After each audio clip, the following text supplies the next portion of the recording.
Voici la postérité de Noé. Noé était un homme juste et intègre dans son temps. Noé marchait avec Dieu.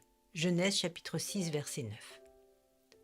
Sommes-nous, nous, nés de nouveau, appelés à être comme Noé? Oui, nous le sommes. Noé était le seul homme à cette époque à être juste et intègre et il marchait avec Dieu.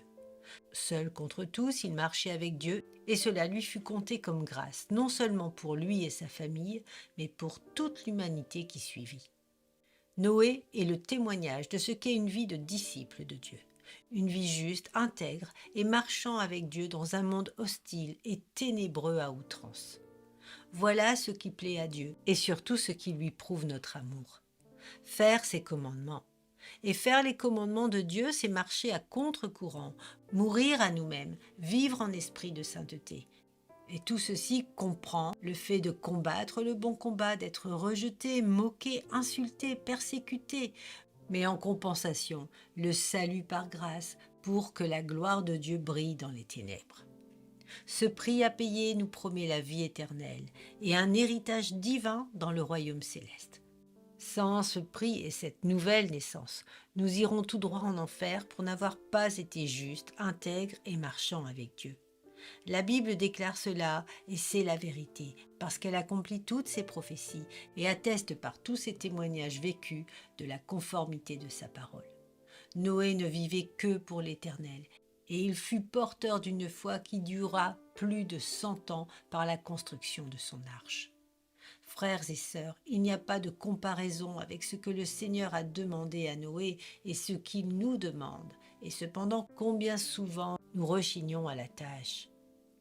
Que ce message nous invite à nous repentir de tout notre cœur. Que ce message nous place face au miroir de nos transgressions, de nos iniquités, de nos désobéissances encore trop fréquentes. Jésus a accompli la tâche qui revient au Seigneur, mais à notre tour de marcher dans l'obéissance, de renoncer et de porter notre croix. Un disciple ne rechigne pas, il est volontaire pour les œuvres de la foi. Cessons de céder aux sirènes de la tentation et des influences diaboliques de ce monde, et devenons les violents qui s'emparent du royaume.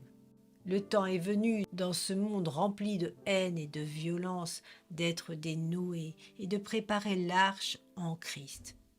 Christ est la nouvelle arche, l'arche de la grâce, celle qui sauve et offre un billet pour une nouvelle vie.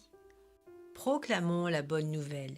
Il n'y a plus de temps à perdre. Nous avons été sauvés uniquement pour cela, pas pour nous-mêmes, pas pour être plus heureux, mais pour participer au sauvetage des âmes perdues. Penser le contraire n'est pas un cœur de disciple, ce n'est pas la marche de Noé.